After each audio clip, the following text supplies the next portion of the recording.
What is going on, everybody? It's Avery Heaney TV. Today, I'm doing my top 10 favorite roller coasters at my home park, Six Flags New England.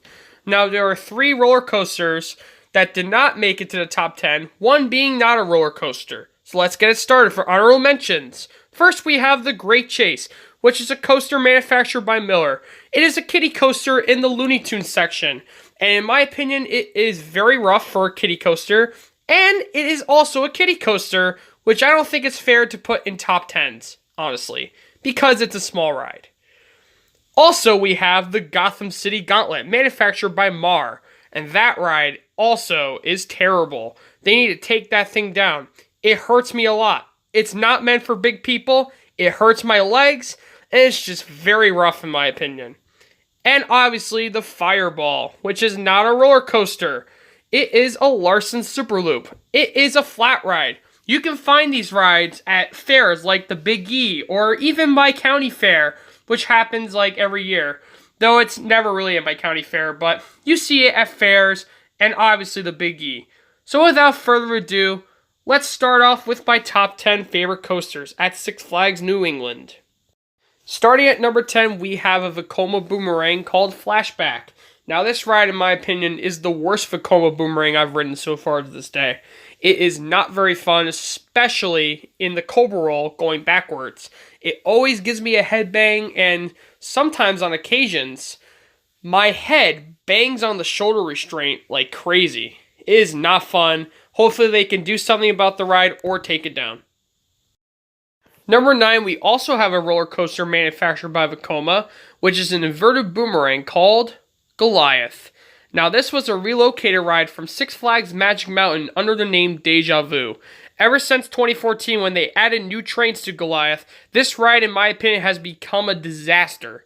It gives me a headbang, the seats are very uncomfortable, and the ride is very jerky. The only thing I like about Goliath are the drops. That's the only thing I like about Goliath. Either they need to take that ride down or bring the old trains back. Either way is fine by me. I know it's pretty low on my list, but number 8 we have the Riddler Revenge. This is a Vekoma SLC, and this was formerly known as the Mind Eraser. Now, ever since they added the new trains in 2017, this ride has become bearable, but still not enjoyable in my opinion. I find the Riddler to be very jerky. Number 7, we have a family coaster manufactured by Zyre, and that is Catwoman's Whip. I find it more enjoyable than the Riddler because it's not jerky. This ride is very smooth for a family ride. In fact, I do ride it at times whenever I get the urge to ride it in DC area. After I ride Superman, I usually go to Catwoman's Whip because it's right there and it's a warm-up for the other rides. Coming in at number 6, we have a Gerstlauer spinning coaster called Pandemonium. Now this ride is very popular in the North End. It usually gets 40 to 60 minute waits, even on a low crowd day. So if you ever want to go to North End, make sure to ride Pandemonium as soon as you can. Now this ride is a lot of fun. I love how it spins, and I even love the last hill at the end. It gives me a decent floater airtime. Now coming in at number 5, we have an S&S free spin called the Joker. Now the Joker has a couple of clones. It's also located at Six Flags Great Adventure and other Six Flags parks in the chain. What I really like about the Joker is that you go flipping upside down on some of the inversions. It is a lot of fun in my opinion, though at Six Flags New England, you don't get as much flips as you do at Six Flags Great Adventure in my opinion, but it's still in the top 5 because it's very smooth, the restraints are very comfy, and even the seats are comfy too. Highly recommend riding the Joker if you're ever in the Gotham City area. Coming in at number 4, we have a Philadelphia Toboggan Company wooden coaster called the Thunderbolt. This ride opened up in 1941 when Six Flags New England used to be called Riverside Park. This is not my favorite wooden coaster I've ridden, but I do enjoy it. Though, if only the padding and the seats were better. They're way too small in my opinion, and I barely fit on Thunderbolt. But you'd get some decent airtime moments on it, and it is quite enjoyable. But I have to lose weight if I want to have better rides on it.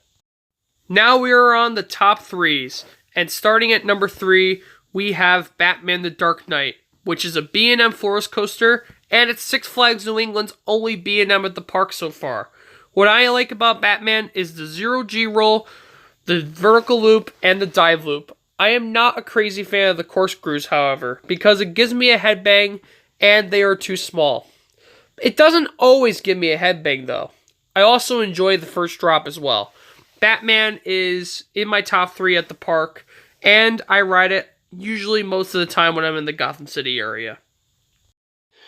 At number 2, we have a Rocky Mountain Construction Steel Hybrid, well known as the legendary Wicked Cyclone. Now let me tell you about this coaster. This is one of my all-time favorite coasters I've ever ridden. I absolutely love the ejector moments on this ride. It is insane. I love the first ejector hill after the bank turn. I like the first drop. I like the 200-degree foot stall, which shines on the ride. And I love every one bit of it. It is one of my all-time favorite coasters I've ridden. In fact, it's in my top 3 of my top 10 best coasters. Now it's time for my number 1 favorite coaster at the park. Wicked Cyclone was very close. However, there is one particular coaster at the park I find slightly better. And you guys probably know what it is. It may have shitty restraints, but this intimate mega coaster made it to number 1 at the park, and that is Superman the Ride. Now let me tell you about this coaster. This is my all-time favorite steel coaster, ranking at number 2 in my top 10 best coasters list. But I only have one downside to this ride, and that is the restraints. I am a big person, and it does hurt my thighs. However, I still get airtime with the restraints. In fact, I don't know what people are saying when you get like no airtime with the restraints. I disagree. In fact, I love the airtime on Superman. I love those 2 ejector airtime hills before the Spaghetti Bowl section. And not only that, the layout shines. It is probably the best layout I've ever seen on any steel coaster so far. And this is also my most ridden coaster with a ride count of 176 times. I will reach 200 times in 2019. Thank you very much for watching my top 10 coasters list at the park. Please comment and subscribe below. And as always, peace out.